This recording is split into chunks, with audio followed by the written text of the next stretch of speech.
Salut, une petite vidéo pour les MSX Village au sujet de Pampas et Sélène, le jeu dont tout le monde parle en ce moment et plutôt à juste titre parce qu'en 2023 c'est le meilleur jeu et probablement même depuis ces 10-20 dernières années le meilleur homebrew sorti sur MSX.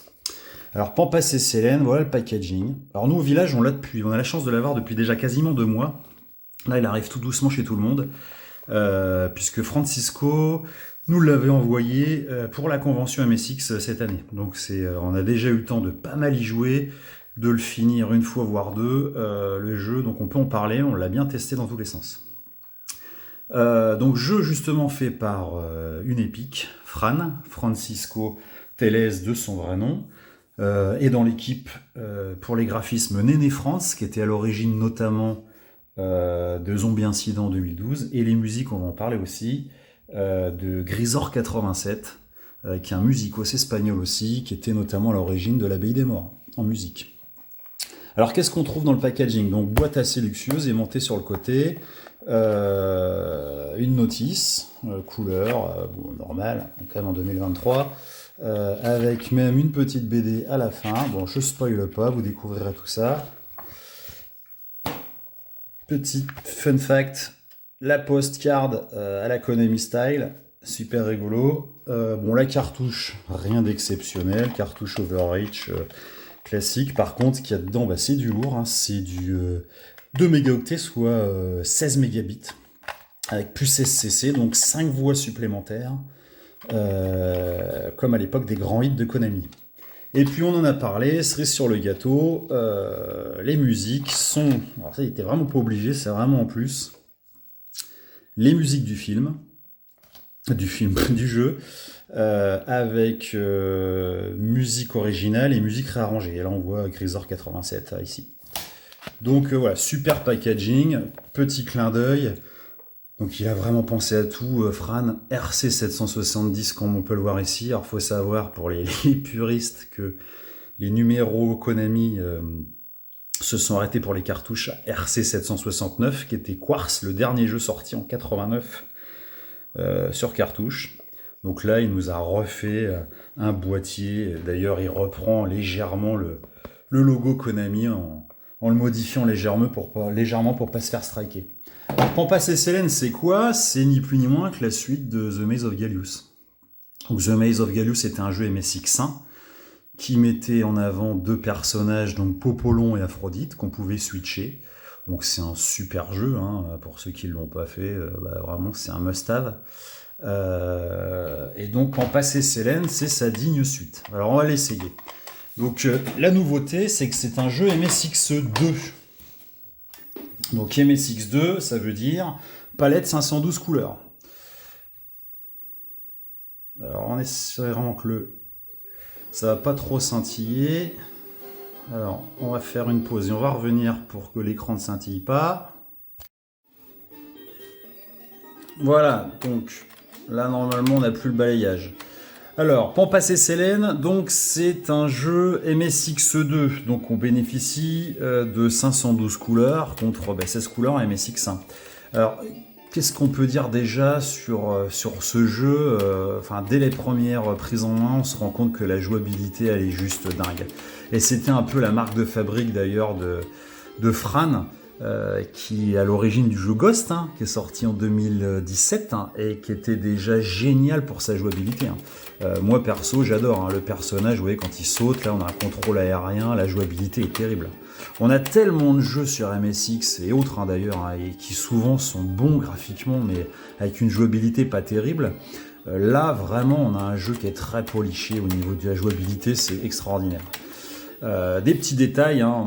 On voit que voilà, les chandeliers avec les flammes, franchement c'est au niveau de la jouabilité, c'est génial. Alors je vais pas aller trop loin dans les niveaux parce que je veux vraiment pas vous spoiler, c'est un jeu à savourer, clairement, donc je vais vous montrer ni plus ni moins que ce qu'on a déjà pu voir dans les différentes vidéos de présentation du jeu. Moi je voulais quand même vous parler de quelques points spécifiques.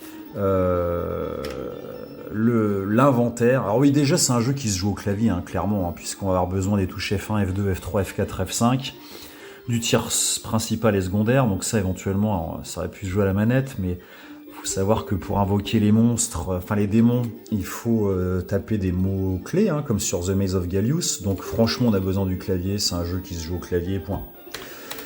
Alors l'inventaire qu'on obtient avec F1, premier truc sympa, donc là on voit tous les items, comme sur le patch MSX2 qui est sorti l'année dernière d'ailleurs, qui permet d'avoir un descriptif de chaque item, ils ont ajouté cette feature. Alors on l'avait pas sur The Maze of Gallius à l'origine et c'était un peu chiant parce que si on n'avait pas le manuel, on savait pas à quoi correspondaient les items qu'on récupérait, qu'on lootait dans le jeu. Donc là l'intérêt c'est que voilà, on a un descriptif à chaque fois et ça c'est assez fun.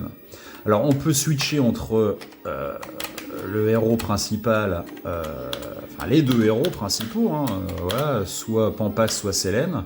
Alors ils ont tous les deux des caractéristiques particulières, hein, mais un petit peu comme dans The Maze of Gallius, hein. Pampas, lui, il peut pas nager, alors que Sélène peut, comme Popolon et Aphrodite. Lui, il a une épée. Alors par contre, oui, Pampas, lui, c'est un chevalier, donc il a épée, et en tir secondaire, il a flèche. Alors après, selon les niveaux, il peut même poser des mines. Alors là, on est déjà avancé, hein. Sélène, elle a donc, c'est une wizard.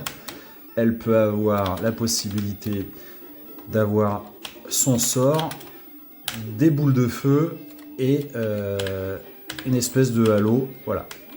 Et puis ensuite des features, alors ça je vais pas vous spoiler, je vais pas vous faire la manip, mais elle a d'autres possibilités que n'a pas Pampas. Alors autant dans le premier The Maze of Gallius, Aphrodite, bon, à part le fait qu'elle nageait, franchement, elle servait pas à grand chose. Là, Sélène, limite, elle est plus puissante que Pampas, hein, clairement.